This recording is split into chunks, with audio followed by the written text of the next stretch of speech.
we, the citizens of Clay County, seeing that we cannot get justice by law, have organized the Clay County Mob. We have pledged our lives to driving you people from our country or kill you. If we cannot catch and hang you, we will sneak upon you and kill you as you killed Henry Hargis, Lacey Ann Boggs, the Old Peddler, and Preston Tanner. If before you leave there's any stealing, killing, or burning, we will get the bloodhounds and detectives and run you to the ends of the earth. Don't stop this side of the Ohio River.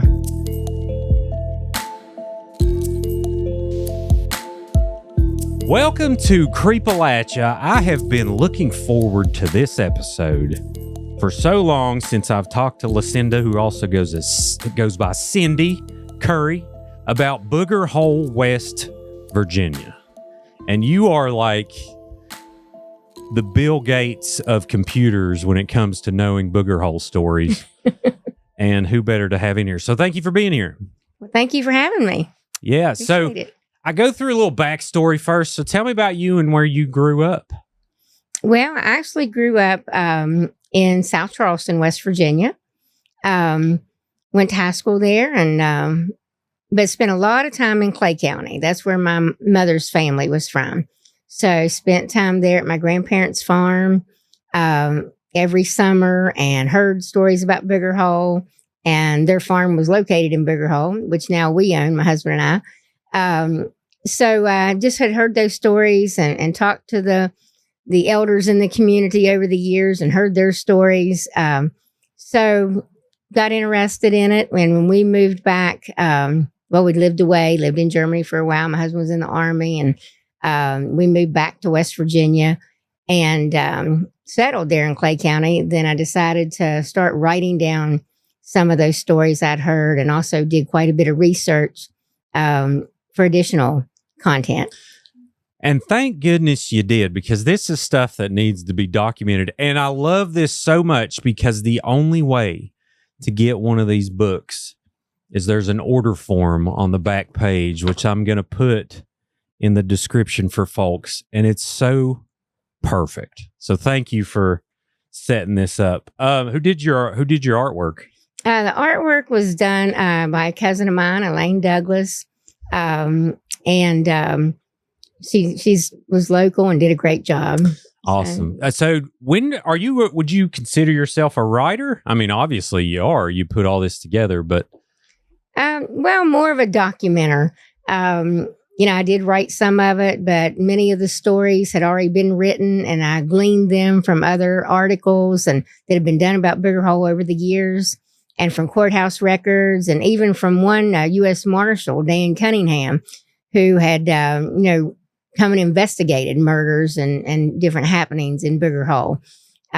So more of a, documentation. You're a documentarian like me. Yeah, we're just alike. That's what I love about, because you do it because you want these things to be on record, but also you're intrigued by it. There's a bunch of different reasons. Right. And you want to preserve it, especially the word of mouth.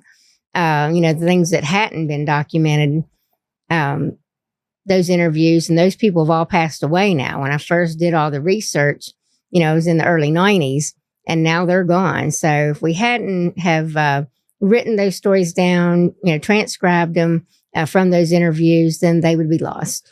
And so you said early 90s, so you didn't have Google. Like, what is research like back then?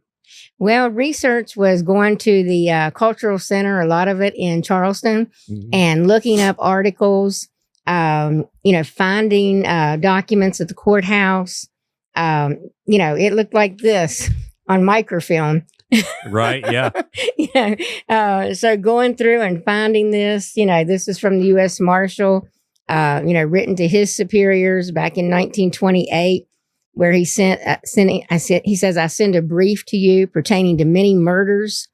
I do not wish to cast any reflections on our present county administration, but I refer back to times under the rebellionism. So a lot of the things that happened, came out of the Civil War and dissent between guerrilla rebels on the one side, usually under the Confederacy, and home guards just trying to protect everybody, protect their home, sure.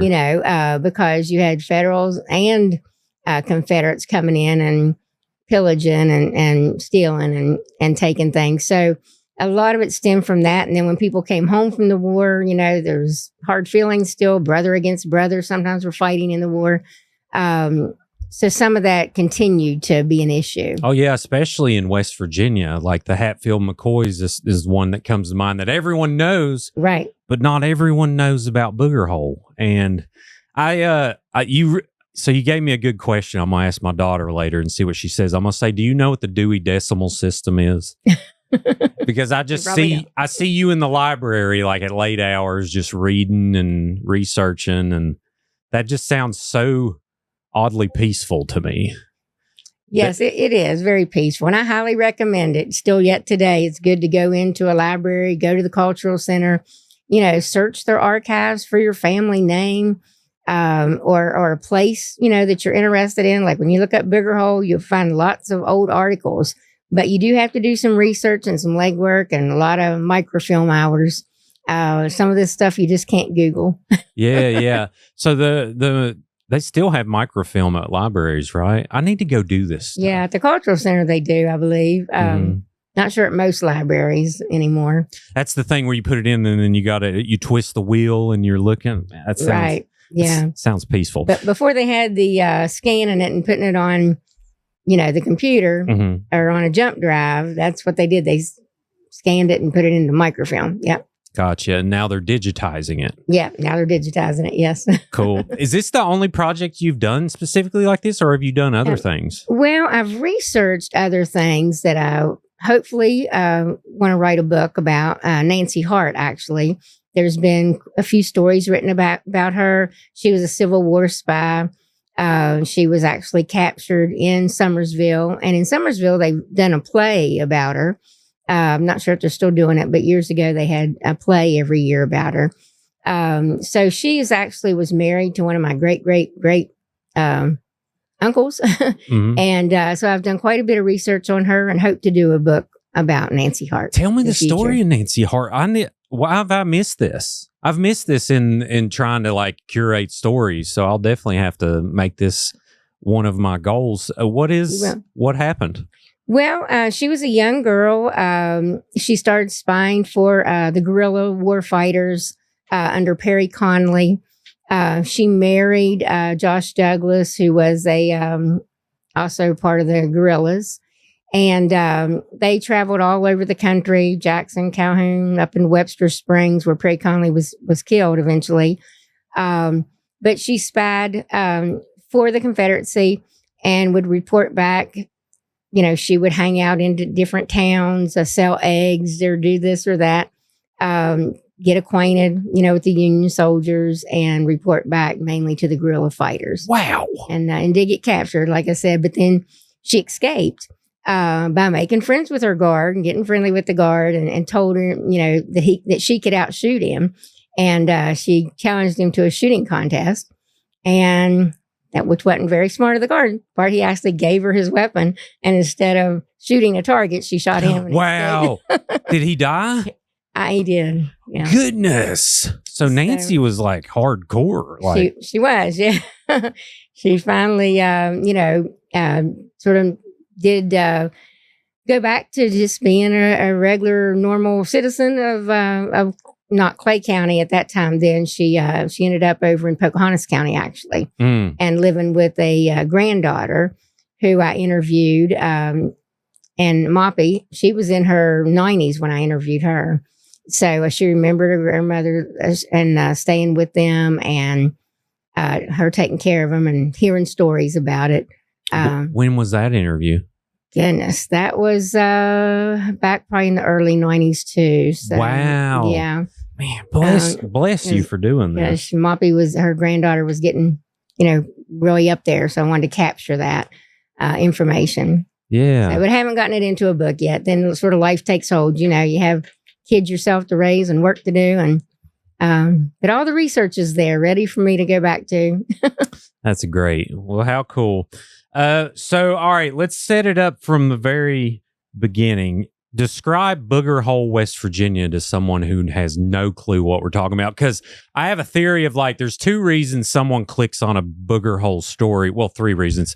One is it says booger in the name, right. Booger Hole, which is, the middle schooler in me just laughs. Right. 2, there's actually like booger was like kind of a folklore creature, right? Like some type of a Bigfoot type thing, or not sure exactly. And the other is people have been there or they have family there. So describe it for someone who has no clue. Okay.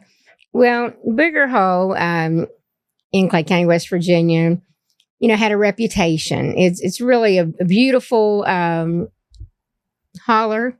Rush Fork Holler now, very sedate, very, lots of nice homes and wonderful people that live there. But it did have a reputation after the Civil War and on into the early 1900s of being a place where you wanted to scare your kids away from. You didn't want them going up Booger Hole because there were outlaws, there was a lot of drinking, there was a lot of stills, and people hiding out up there that were supposed horse thieves, which you can read about in the book. And so parents called it Boogie Hole mainly. Don't go up in there. It's boogers up in there, bad people. Or like I said, scary stories also, because there had been, like I said, not just murders, but also disappearances in the area and strange occurrences where people had seen ghosts and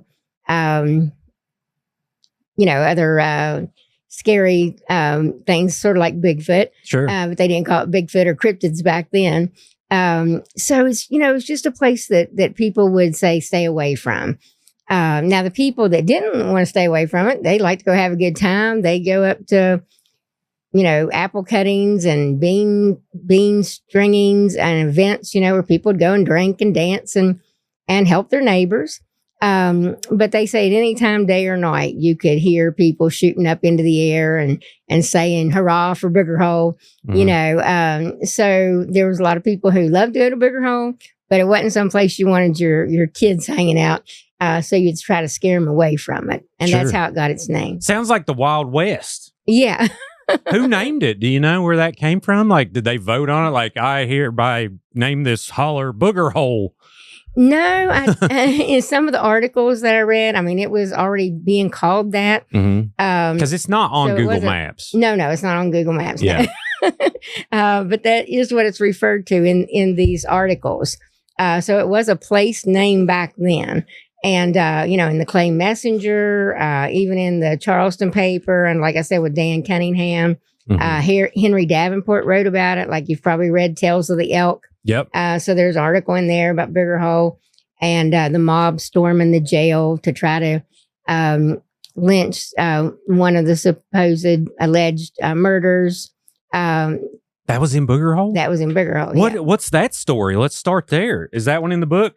Yep, that one's in the book. Let me make sure I got the name right. For those who have the book. Yeah, here we go. I'm going to take a guess. Let's see. Deputy, How Did You Sleep? No, that one's a ghost story. Oh, gotcha. Okay. Here we go. A lynch mob on page 19. Perfect. Yes. Okay. So, who was in jail? Like, what had happened?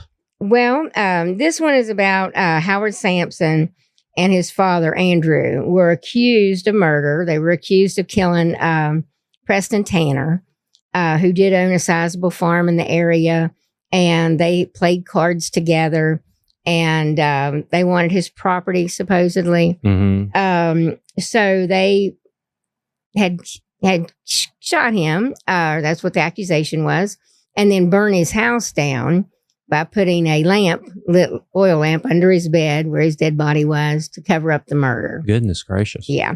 So they were arrested. They were taken to jail. And, folks around Booger Hole and lynch mob got together and tried to storm the jail. So Sheriff Stevenson, they went to him. They tried to find the key to the jail. He was hiding. And then because he didn't want them to get the keys. Mhm. They tried breaking down the door.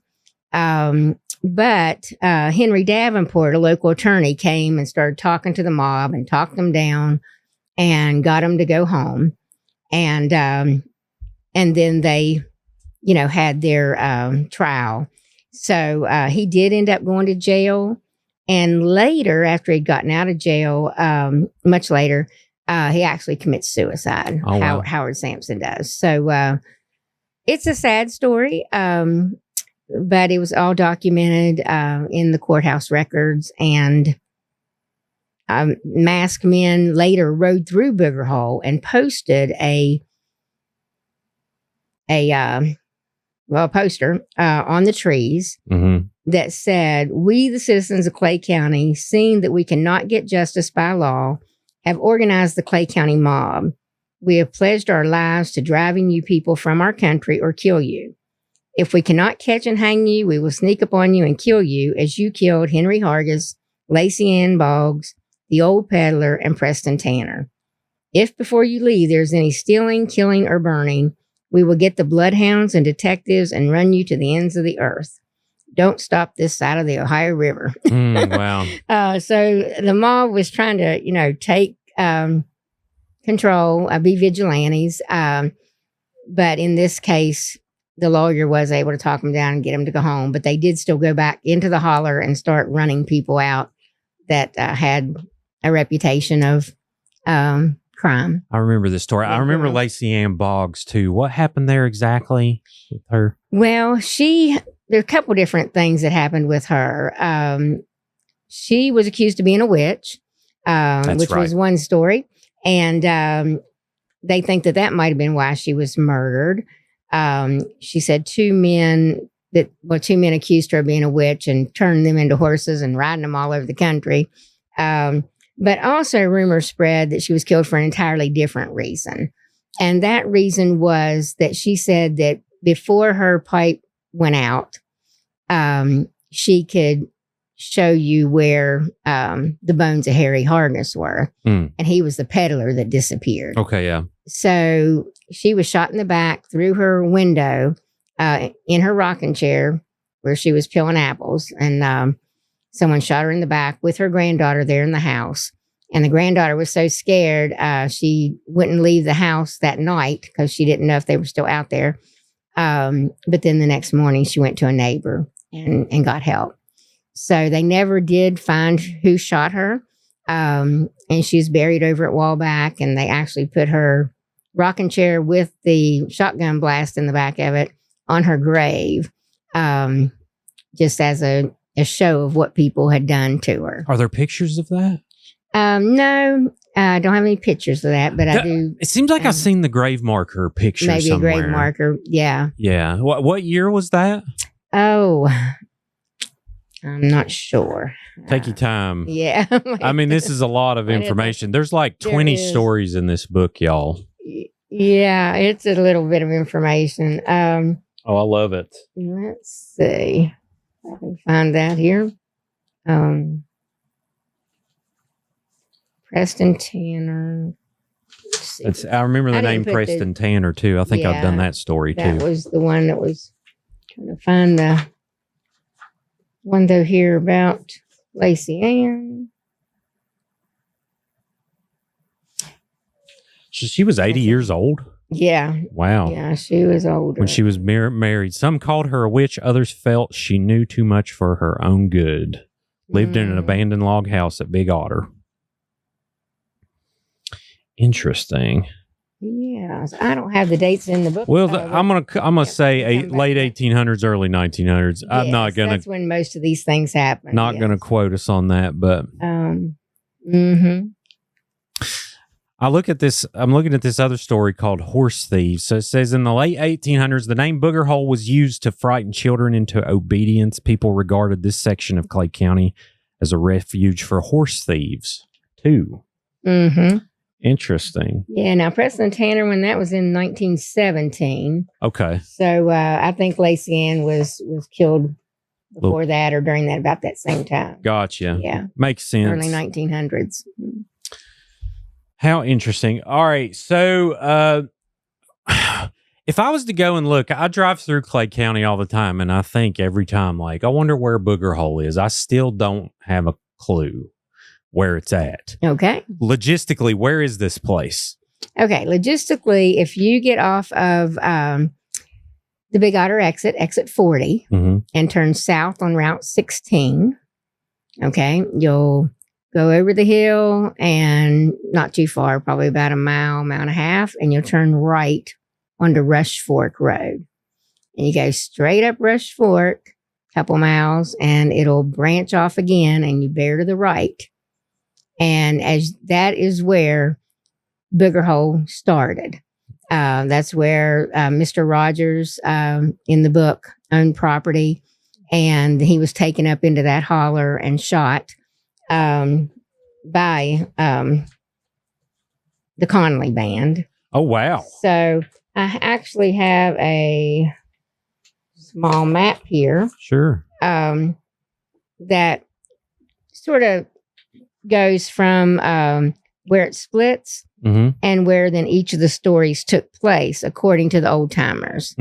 So we can. That's awesome. So would you? So it's a holler. It's a holler. Yeah. It's Rush Fork is what it's called today, and then Dink Road branches off of it. Yep. So the guy that moved there first was Mr. Rogers. And what year was that? Did he arrive? Was it pre-West Virginia or was it? Pre-West Virginia. Wow. Yes. Yeah. He was actually granted land before West Virginia became a state. And so pre-1863. Yes. So let's see. The Rogers family was granted about 1,000 acres of land by the governor of Virginia in the early 1800s. And this tract of land extended up both sides of Rush Fork and included what would become known as Booger Hole. So that's on page 6 about the home guards and bushwhackers for a little bit of background. Yeah. And we don't know if he specifically named it or someone else did after all this crazy stuff. It was after all the crazy stuff, right? Gotcha. Yeah. I don't think he named it. So that makes sense. Like, I see a bunch of old-time Appalachian grandmas like, don't you go up there, there's boogers up there. Right. You know, and then they eventually just become a thing. It's like there's a place in Keystone called Cinder Bottom. I don't know if you ever heard of that, but No. Keystone, West Virginia, which is one of the original OG coal towns, they had a place that was essentially, they had a street that was like the party zone. That was literally where people would go to do illegal stuff and, gamble. And I think there was a brothel there, all kinds of things. And they called it Cinder Bottom. But I don't think it was on record ever. So there's a lot of similarities there. Right. That I'm hearing when it comes to this. So, Andrew Hargis, we talked about him, right? Right. He was the peddler that disappeared. Okay, so tell me his story. We didn't get into it in detail. How did he end up disappearing exactly? Well, he... And a peddler, for people who don't know, like, would be someone who would, it's essentially like a mobile flea market back in the day. Is that, would that kind of be right? Yes. And in this book, actually, the story went that he was a stonemason too. So there was sort of a couple different ones about a peddler disappearing and about Andrew Hargis disappearing, who was a stonemason. Some people thought it was one and the same. Some people think it was two different disappearances. But from what I was told by people who actually had, used Andrew's services to build cellars and walls and mainly cellars at that time and chimneys, was that he was a stonemason. He would go from area to area. Of course, he would be paid in cash. And he lived with a cousin up there, this James Fletcher Moore. And in the home there was also James's mother, Margaret Moore. But it was rumored that she was getting a fraudulent army pension and that she had given some pension money away. Not to James, but to Andrew.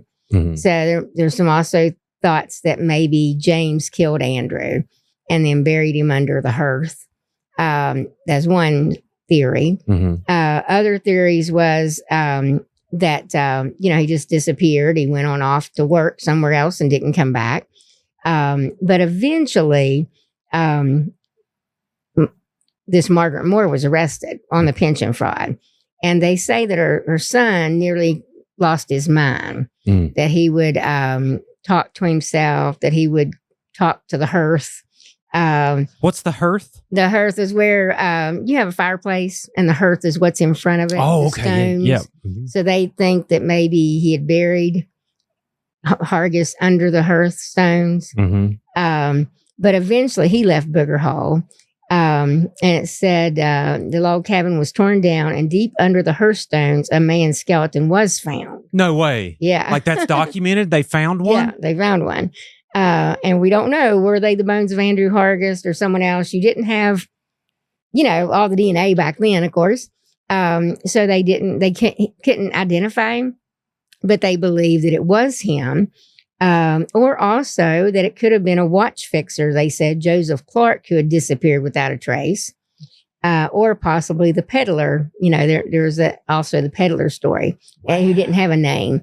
So don't know, but we do know that James, I said he was documented as having some mental problems, and that Apparently. maybe he was the one who was responsible for some of these murders. Goodness gracious. There's so much relatability to a lot of unsolved cases to this day. Like there's one where a guy went missing. He was a Marine in the 60s.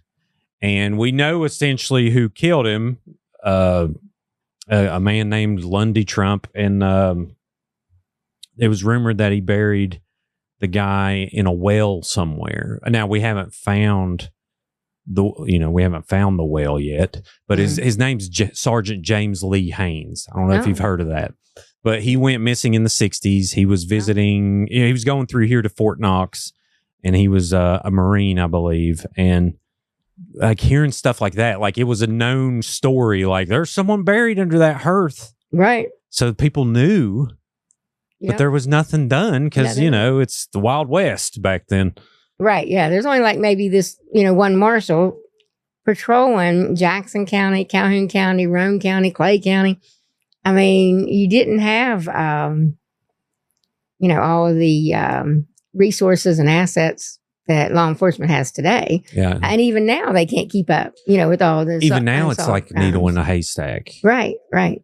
Like even with ground penetrating radar and DNA and all these different things, it's still nearly impossible to figure this stuff out. So, and there's no I guess did they bury the body in an unmarked grave? Do you know?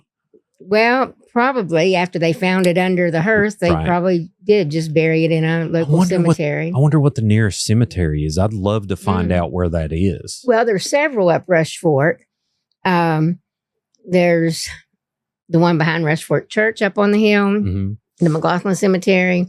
There's the Hardway Cemetery that's on up behind where we believe Mr. Rogers was his body was tied to a tree and riddled with bullets by the Confederates. And then on up, there's a couple of very small family cemeteries. So really, yeah. Are there? So the other ones are public? Yeah, the other ones are they're still on private property, but they have, people from different families that have lived up there over the years. Do you know the people who own all these properties? I do, yeah. Okay, well, I got to put that on sometime. I got to put it on a bucket list. I got to check out every cemetery in this place. That's one of my hobbies I love to do. I just find it real calming. Good. Well, have you ever bought the cemetery book or seen it from Clay County? No. Well, there's actually the Genealogy Society did a cemetery book, maybe 2 now, and they've documented all the cemeteries in the county and as many people as they could of who's buried in those cemeteries. Sometimes, the rocks are just all worn away and you couldn't tell. But even the small family cemeteries are documented in that book. So it's a great resource for people doing research on their families. That's awesome. Just people that are interested like yourself in old cemeteries. And you don't know necessarily if this body was documented, like unnamed? No, I don't. Wow. They couldn't. This is like the Appalachian what is it? The Holy Grail that Indiana Jones finds. That's the one for me. Finding where that body is. What happened to that body? Huh? Yeah, that's amazing. Who wrote this poem? There's a poem of Booger Hole. Going to Booger Hole, going on a run, going up to Booger Hole to have a little fun. Is that a? Oh yeah, okay, yeah. That's the song. That was written. I don't know originally who it was written by, but it was republished in the Hickory and Lady Slipper books that our high school used to do years ago. And that was one of the things that Jerry Stover, he's a teacher there, retired now, but and president of the Genealogical Society. He had each student, try to write something about their family history. And then he put together these books called Hickory and Lady Slipper, which I have listed in the back of my book as one of the references. That's awesome. So, yeah, I'm looking at this other one, this poem of Booger Hole. In Clay County, West Virginia, near the community of Audrey, where murders happened years ago, still chills the reader's lips. Booger Hole, they called this place where an old peddler strayed, selling household items. I'm told he never came back that way. And there's about... Oh, yes. Okay. There's about 20 Another of those poem. Right. verses. That's a good one. And that one was in Hickory and Lady Slippers too, but it was unsigned. So I don't know who wrote it. So someone wrote it and just never wrote their name. Right. But it was in the Hickory and Lady Slippers. One of the things that my grandfather told me when I was documenting this is, some of the people did not want to be named that I interviewed. And I asked him why. And he said, well, because people are afraid. They're afraid. And he said, I'm afraid for you. He said, and sometimes people, when you write about their family, they might take offense to it because some of these still family members from Sampson's and this one and that one are still around. But, I've never in all these years ever had any bad or negative feedback.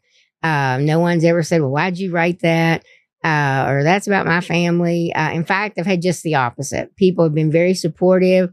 They've said, oh, this is great. I've always heard those stories growing up too, but this, I heard it a little bit different this way or that way. So I've encouraged people to write to me or to call me and, tell me their story. And where I could, like I said, I documented it from court records and from the marshal's records and from other sources and didn't try to just, publish just anything without as much verification as I could get. Yeah, no, you're like the original Creepalachia. Like you started this in the 90s. Because I feel I relate to that so much because, especially with social media now, people get upset, And I've had that same conversation with many people. And I'm like, I try to approach it in a respectful way as I possibly can. But when it comes to a victim versus a known perpetrator, I'm not going to pull any punches because the truth is the truth. I'm not going to lie to make someone feel okay about their loved one committing a murder. You know what I mean? Right. It is what it is. And I hope that in doing that, people will both learn history, but also not murder people. Right. Yeah, Definitely. Maybe don't. There's a lot of bad points on doing that. So, for sure. But I see here it says the poem that I read says by Howard Sampson's niece. Oh, okay. You found something there. Sorry. It's been a while. Well, it said it in the credits. In the credits. Okay. Or the contents, table contents. So okay, good. It doesn't say her name, but just her niece. Okay. That must have been the only way it was referenced in the. I love that. In the other magazine. It's like, oh, so-and-so's niece told me. Right. Right. Yeah. but don't use her name. She's her name. Yeah. That's great. Yeah. That's so interesting you ran into that because it does make sense. But like you said, like it's been so long ago that people really just want to know, like, really? I didn't know my great-great-great-grandpa was like wide open and done stuff like that. So Right. Or was maybe, one of the victims. Exactly. So it's just some family history that people have appreciated. So and there are some ghost tales. So there's this feller named Wilson Douglas. Who is that exactly? Well, Wilson Dose is a very, very famous fiddle player in West Virginia. You can Google Wilson.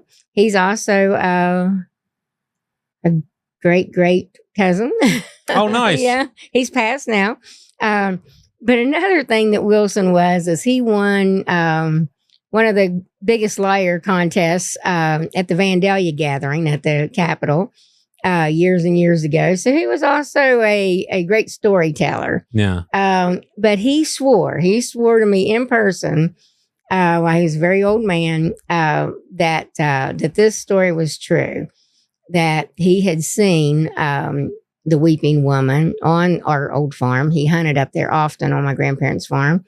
And he also said that he had been up to that house when my grandparents were away on one of his hunting trips, and he could hear voices in the house. He saw lights going on and off in the house. He kept knocking, asking for them, and no one came to the door. They were living in South Charleston, but still kept the farm and the family.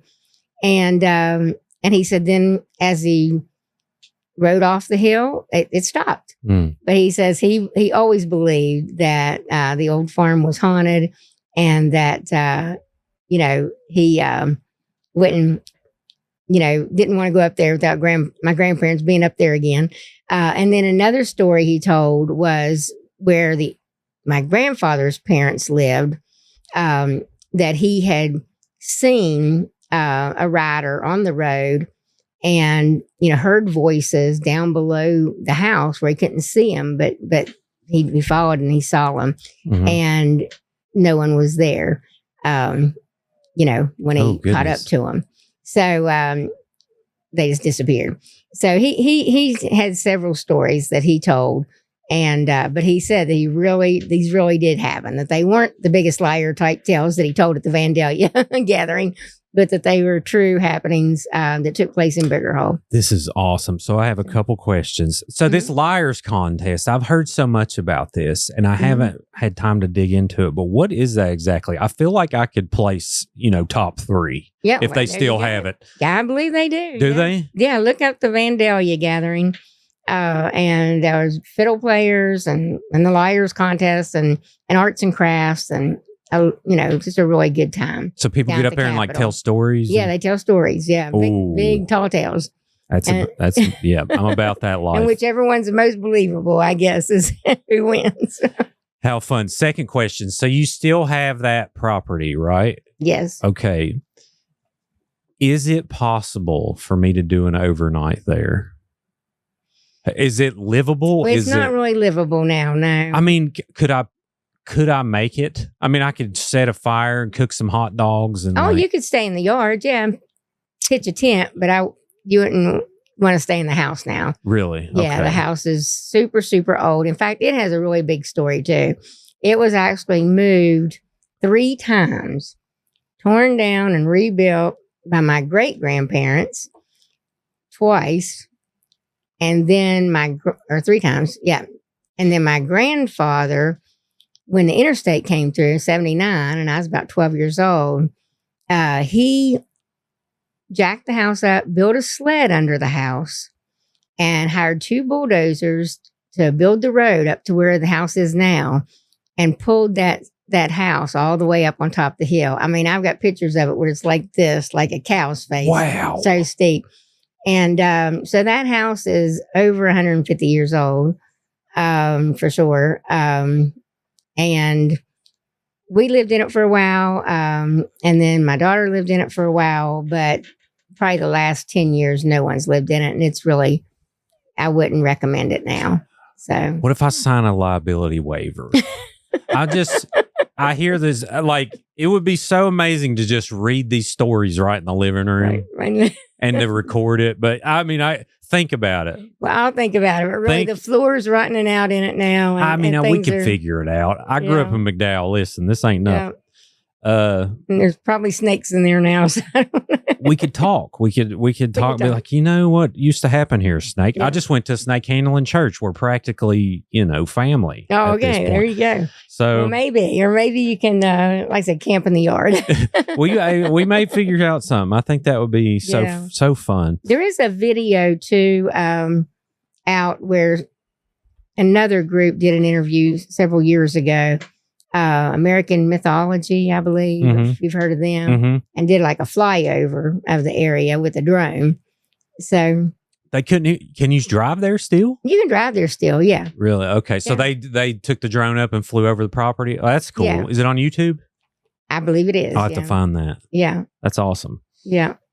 So there's a bunch of ghost tales and strange occurrences here. I see the Greenbrier ghost is one of them. Are all these related to the area? Yeah, to the area. Yeah. Okay, so I guess might be a different Greenbrier ghost. Let's just. I mean, you know, I don't know. I mean, Greenbrier can't have enough ghosts, in my opinion. So let's just go through one at a time. So, Battle Run. What is this exactly? Well, Battle Run is another story. Way at the very end of Booger Hole, there was a farm, and on that farm, the family witnessed this huge battle between a wild boar and a bear. Oh, and that's in the book too. And they fought and fought and fought all through the night. Horrible sounds coming from them. The family was scared to death to come out of their cabin, you know. And eventually, both animals died in the fight, locked together in battle. So it got the name of Battle Run. How cool! So that's how Battle Run got its name. And so this Greenbrier ghost was another one that hunters say they saw haunting the area, and that they think someone killed one of the men, killed another man in the fight and dragged him to Greenbrier, where he buried him under a pile of rocks. And so there's a place called Greenbrier up in Battle Run of Booger Hole. Really? Booger Hole's a big area, you know. So there's different parts of it that have different names. How cool. So this is like, this is the underground Greenbrier ghost story. Have you heard like the one about Zona Easter shoe? No. Well, I gotta tell you. I'm behind. I gotta tell you, this is one of, if I was to say, this is probably top 3 ghost stories in West Virginia that people know about. There's actually a play about this one too. You mentioned about Nancy. All right, so Zona Easter Shoe lived in Greenbrier County, and she ended up marrying this guy named Trout, who had kind of a sketchy past. She didn't realize it at the time, but her mom was kind of skeptical of it the whole time, and, you know, found out he was married before, but also Zona was, you know, she had a past relationship, so she kind of wrote it off, no big deal. Well, eventually Zona ends up dying at the bottom, and she's found at the bottom of her steps. And they bury the body. Everyone's in mourning, and the mom, she just can't sleep. And then she ends up having nightmare 4 nights in a row where Zona comes to her and turns her head all the way around like the Exorcist.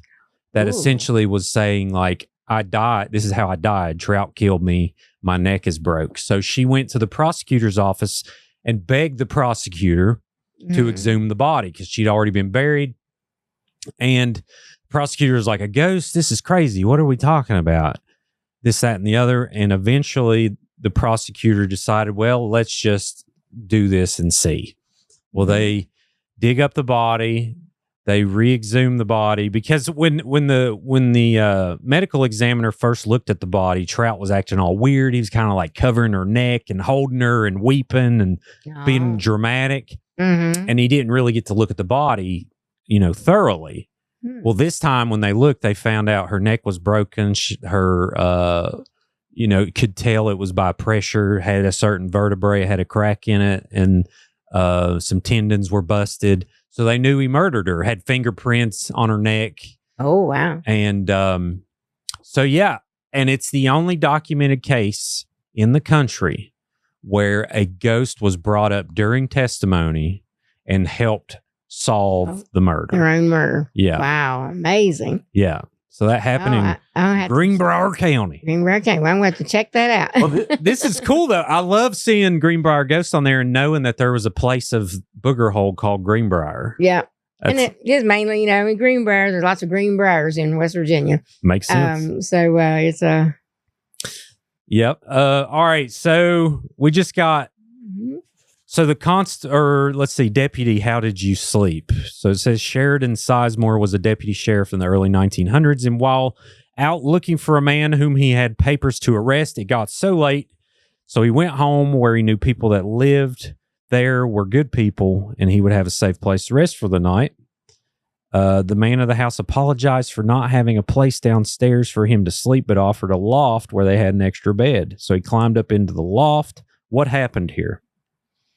Well, after he climbs up into the loft, he keeps hearing someone like coming up the ladder and pacing and sharpening a knife. So he didn't sleep very well.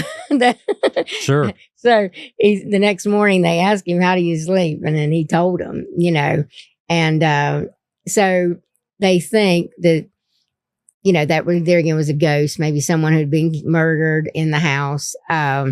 But the family never had any explanation for it. Yeah.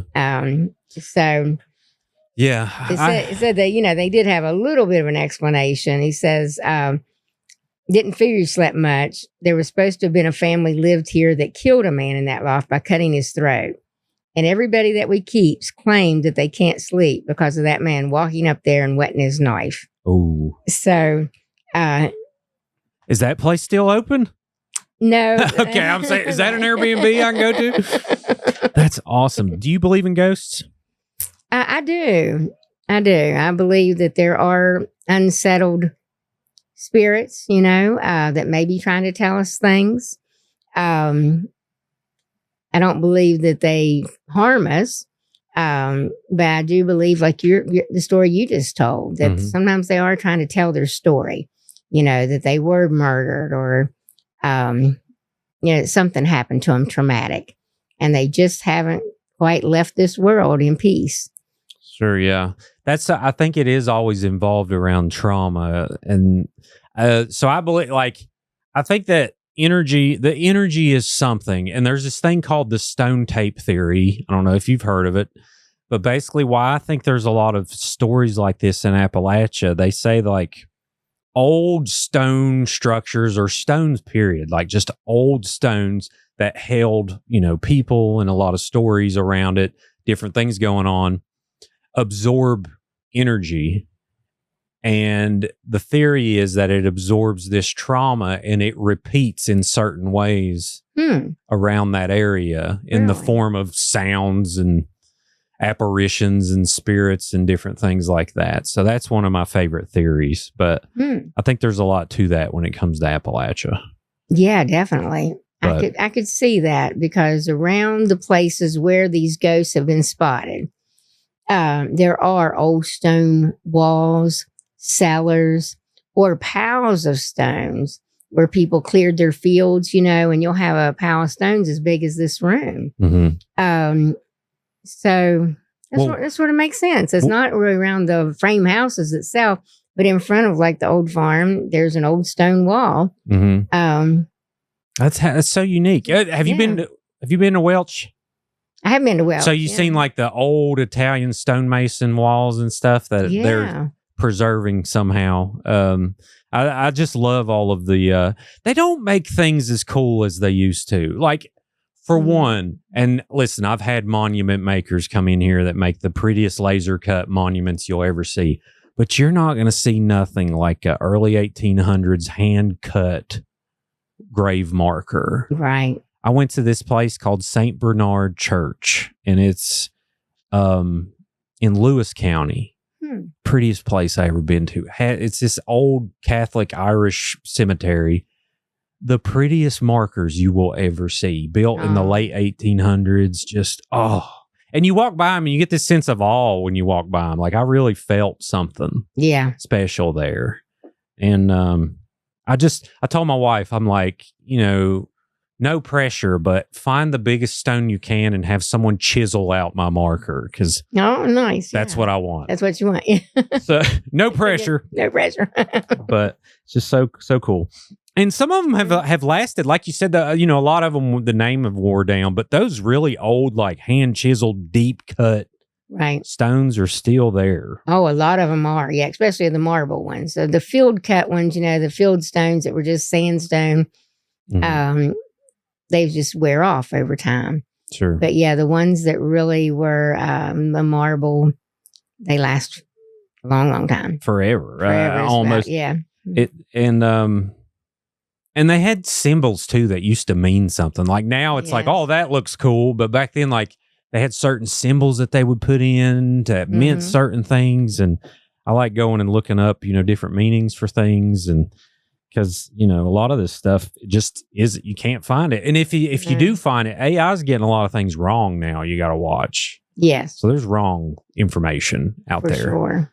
But all right, Constable haunts old house. So Sam Summers was a constable in the Otter District during the heyday of Booger Hole, and he was killed, shot down in the front gate of his house near there. What happened here? Okay, well, he was looking for these two brothers, the Jarvis brothers, and supposedly they'd gotten into a fight over a lamb. And he swore that they stole it from his father. Anyway, fight took place in front of the old Bgarda church. People witnessed it. And Harold was cut and stabbed severely before the two boys ran off that this constable was after. So he was trying to bring him in for that stabbing. And he was, doing his duty. So after this happened, and the boys were later arrested, sent to the penitentiary. They feel like it may not have satisfied the dead constable because in a bend in the road there, they say that you could feel this really cold spot anytime you rode a horse down that road.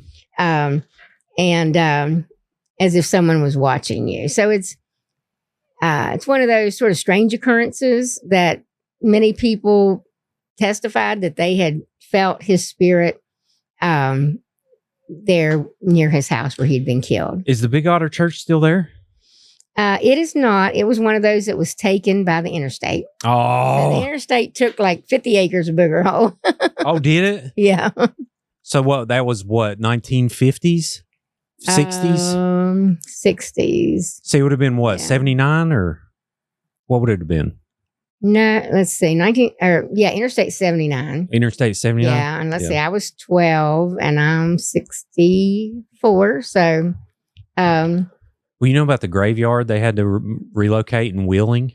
Like 980 some graves. Yeah. And there was a lot up through there that they said they had to relocate to. My grandfather did, yeah. And that's why he moved the house because. Yeah. Oh, that's why he had to move. Yes, why he had to move the house by building that sled under it and point it up the hill with the bulldozers. Yeah. Dude, that's so awesome. I could see them just sitting around. You know what I'm going to do? I'm going to tear out the foundation. I'm going to put a couple sleds under it. We're going to pull that up a hillside.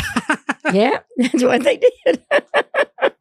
That's amazing. Yeah, we couldn't get that done today. Now it's a little easier because you knock cinder blocks out of a double wide. You haul it wherever you want to. But right, that wasn't a double wide. It's a 2-story frame house. This was like, you talk about a sturdy built house, and then you got to figure out how to detach that thing and not keep it from falling over. That's amazing. Right.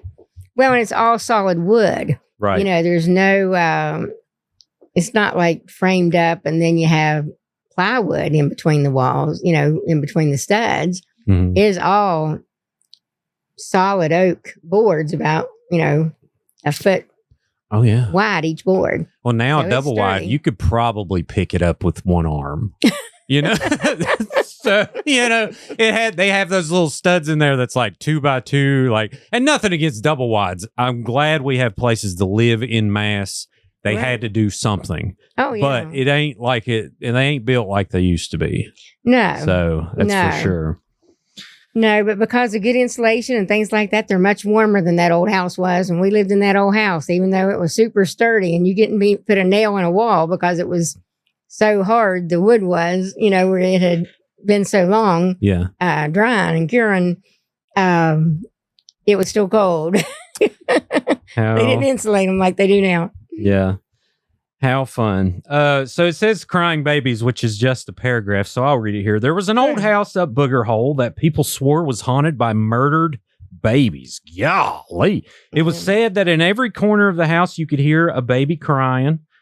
You couldn't see them, but you could hear them. Old residents of the area claimed that the woman who lived there would throw her babies in the fire just after they were born because she didn't want any children in the house. Burnt down in later years, and the babies' cries have been heard no more. That's dark. Very, yes. Wow. People, you know, I've come up with some dark stories, but that's pretty raw. I've never wrote anything that dark, but my goodness. So that's terrifying. Did you ever remember hearing that, or did you get that from an interview? I got it from an interview and someone that didn't want to be named. There you go. I mean, I can see why. Right, I can see why on that. Golly. That's depressing. But it's very. Here's the thing. I did a story the other day in Boone County. Did you know about the baby found in a glass jar? Yes, I saw that on your. Oh, it's nuts. Yeah. Did you know about that before? No, I didn't know about it before. I didn't either. Right. And then that's the thing. A fire department actually dug up the newspaper article. And that's the only reason that I found it. You found it, yeah. And found that it was like a doctor, right? That had... Yep, two doctors. So they used to not experiment, but used to back in the day, it was a regular thing for doctors to kind of experiment. Because this would have been in probably the 50s, late 40s. And, you know, we had Trans-Allegheny running wide open then, and there were lobotomies left and right. I mean, if you ran your mouth to your mom, she'll give you a lobotomy. It was a whole thing. Well, and that's how they learned anatomy, and still do today with cadavers.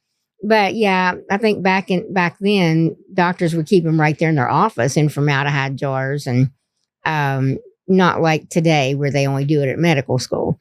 Sure, yeah. You know, so, have you ever had a ghostly experience that comes to mind? I've had 2 now. Have you? Yeah. I'm just curious if you were like, oh, yeah, there was this one time, like I knew, like, okay, ghosts are probably a thing. Well, not necessarily ghosts, but spiritual energy of some sort. And some people say angels, some people say different things. But have you ever had a... Well, there was one time when we were living at the old farm that I felt like there was some spiritual energy. Might have been just fear, you know, but I was there by myself. My husband had been deployed and had the 2 little kids there at that time. We had 3 later, but had 2 little ones.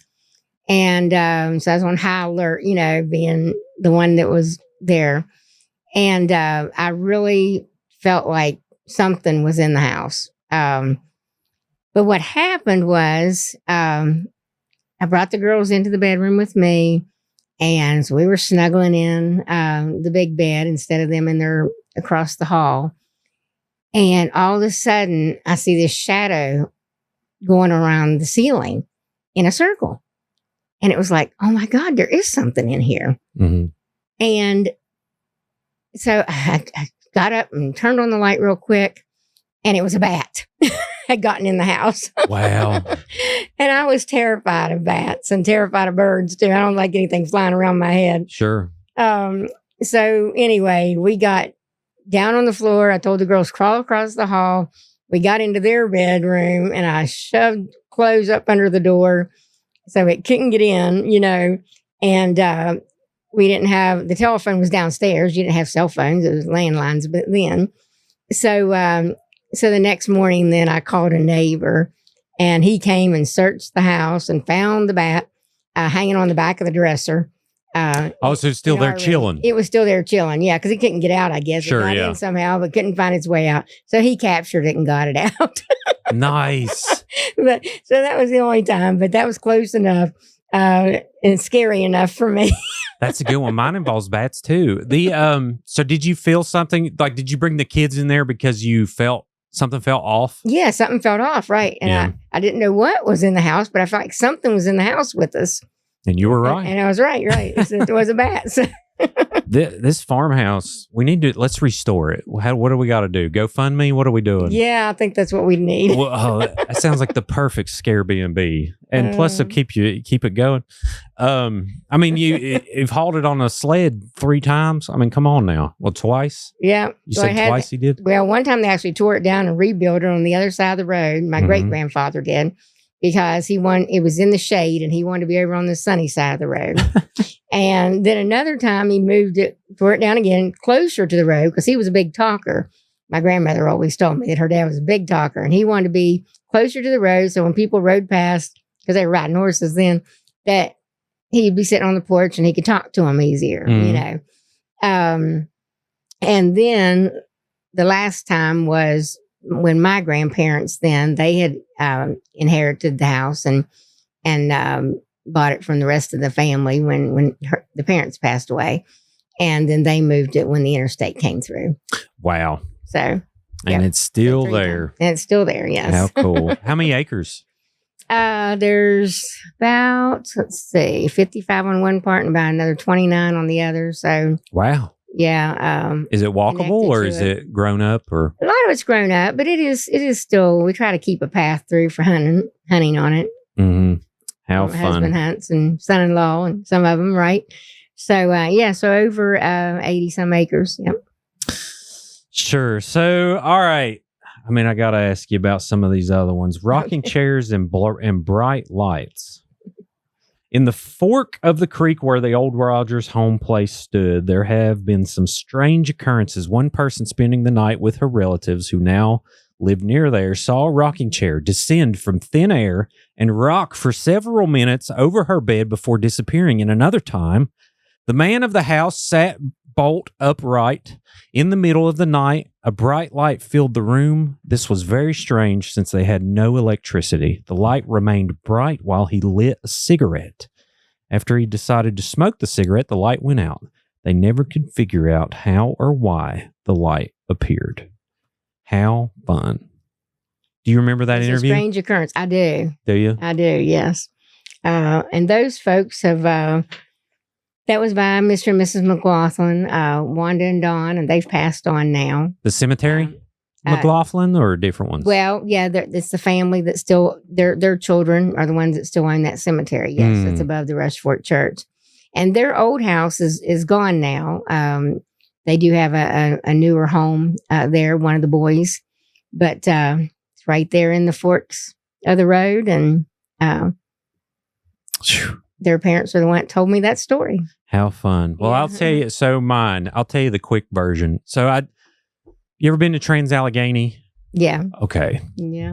So it's different. Yeah. Okay. When did you go? Did you go during the day? Or was it night? Or no, during the day. And now my daughter's gone to the night one, and her and her friend, they like it really well. But so me, fun. I just didn't go on the whole tour. I just went up and walked around the outside. Sure, no. Well, just that alone. I mean, you go in Weston. It's scary. Someone who hasn't been, you drive into Weston, and this place is like a castle amongst Weston, and you have this huge clock tower. And it's the second largest hand-cut stone building other than the Kremlin in Russia. I don't know if you knew that. I didn't know that. Right there in Weston. Right there in Weston. And wow. So anyway, we do an overnight, which is basically you go there for 8 hours. So we're there from I wanted a little daylight too. So I think it was 8 to 4 was our time. So this happened probably around the witching hour, which for those who don't know what that is, it's around 3 a.m., and that's essentially the theory is when witches would be most active because it's a majority of the earth, the working earth, where people are, is dark at that time. That's the hour, 3 a.m. Okay. Eastern is essentially the witching hour. And so anyway, we're up in the 4th floor room and there's this place called the poker room. There's a bunch of cards and there's a couple spirits there. They're known as Larry and I think it's Larry and Moe. Maybe? No, it's not Larry and Moe. That's one of the 2 of the 3 Stooges. But I know one of them's named Larry. But anyway, we're sitting there and we're dealing cards, having fun, this and that. And then there's a guy by the door and he all of a sudden says, "Hey, y'all be quiet." So we all get quiet and we're just sitting there and like, oh, what's going on? Having fun, laughing. He's like, I hear a whistle. So I'm like, oh, this is weird. So we start listening. And sure enough, off in the distance, you hear a little whistle. Like it sounds like it's, 3 floors away, but you hear something. It's like way off in the distance. So I'm like, okay, well, I got a camera, so I need to get in the hallway and I got to try and record this. So I'm out there and I'm listening and I caught it, but just barely. But I hear this whistle like way off in the distance. And it wasn't our tour guide, so I have no clue what was going on. But then, so I'm looking down the hallway. It's a dark hallway. So imagine like you have a red exit sign and it's illuminating the whole thing. So it's essentially like the scariest possible scenario you could have red for this hallway. Yeah. So we're sitting there because, we think red, like, oh, there's the devil down there. Oh, no, this is not good. What am I doing? So I'm sitting there, but I'm the person that's like, I'm going to document ghosts right now. Like, we're going to prove it. But I start listening down the hallway, and all of a sudden, I start hearing like, it was like the place was settling. Like you hear a crack, then another crack, and another different things. It could be like water pipes or some different stuff settling. And then all of a sudden, in rapid succession, it just goes louder and louder all the way down the hallway to me until I get this huge, I gasp because all the hair stood up on my neck. And I heard the person next to me, they gasp at the same time. And we both had this same feeling. And I looked down and there was a cat ball that we had, like, that, if it lights up, there may be a spirit around. Well, it was sitting in the hallway. I looked down and then it turns on right when this is going on. So I'm sitting here in this moment. I'm like, oh man, this is different. And then all of a sudden, as quick as it came, it went away. Ooh. And we're sitting there. I said, I just got the biggest chill. And she was like, me too. Like everyone that was by the doorway felt that. Yeah. And it went away. And later I was telling the story and we started getting bombarded by bats. I started telling the story in Trans-Allegheny right after it happened because I wanted to remember all the details, and I just started getting bombarded by bats. It was the craziest thing. Ooh. Yeah. Well, maybe bats are connected to the spiritual world. They may be. I don't know. But then the other one was in that graveyard I was telling you about, St. Bernard. Mm-hmm. I was just walking around, and it's weird when it happens. 2 times now I'm a professional, so I can describe it really well. It's like a light switch cuts on, and you have this sense of awe. And I'm thankful enough to have had positive spirits. I haven't had any negative experiences yet, but it's like a light switch. It cuts on. There's chills on the back of my neck, and it happened right after I looked at a memorial, this huge memorial of the crucifixion. Oh.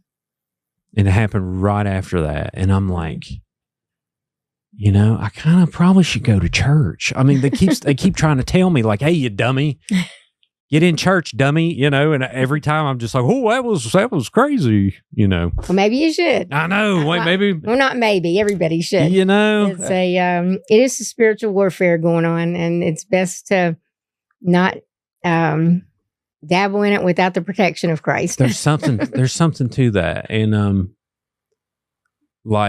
and I'm open about this. Like I've searched for my beliefs for a long time, and I still consider myself agnostic, but I know there's something. And I know I just know there's something, and I'm just still trying to find out what that is. But I think I've had many times in my life where someone was trying to tell me like, hey, here it is. Mm-hmm. And I'm just too hard-headed or something. I don't know what it is, but it's like I just keep on. I take it serious, but not really. I enjoy learning about all this stuff, but I need to really start trying to figure things out. But maybe one day. We'll keep learning and seeking and seek after the Holy Ghost as well as other ghosts. Well, I'm hoping when I get there, is you were kind of an idiot, but there was a lot of good things you did. So by technicality, let me unlock the doors here. But I know it don't work like that. But anyway, well, Cindy, without a doubt, one of my favorite episodes. Well, thank you. I knew it very was much. going to be. I was just so excited about this.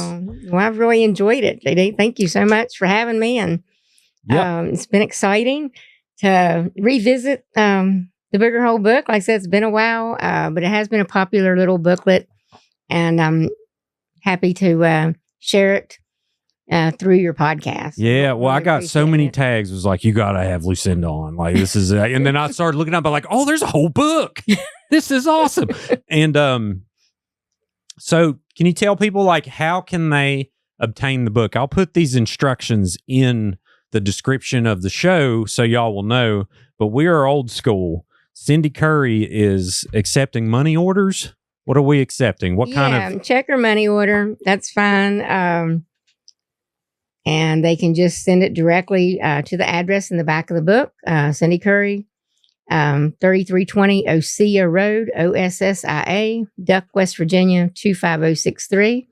The books do cost $5 each plus $2 for shipping. Shipping keeps going up. So that's Awesome. something that, I just take the orders through the mail and we'll send a book back out to them. $5 plus $1. Is that it? Oh, sorry. Now, on this one, I'll give you this one. It's $2. Oh, now. okay. We got to It went swap. up. So this That's one, it right. had the Route 2 Box 82. That was before the 911 new addressing. Oh, y'all got fancy numbers now. Yes, so we got real street Well, I'll numbers swap now. you and I'll make sure Okay. that information gets in Yeah, there. sorry, and then different printings. No, that's perfect. Well, it's the same text, just different address. Is that Yes. basically it? Cool. Yep, same, and the postage went up some. Awesome. Yep. Well, thanks again. And everyone else out there, before you leave, be sure to like this video, subscribe to Creepalachia on YouTube if you haven't. If you're listening on Apple or Spotify, take a minute and leave a review. That'll really help the show be found. We're on Facebook, TikTok, Instagram, and I'm telling exclusive stories on Patreon now, and we are releasing episodes early, just like we did this one. So if you want to support the show there, get your name in the credits, you sure can. But if not, appreciate you being here anyways. And everyone else, always remember, above all else, Booger Hole is real, and long live Appalachia. Thank you. Thank you.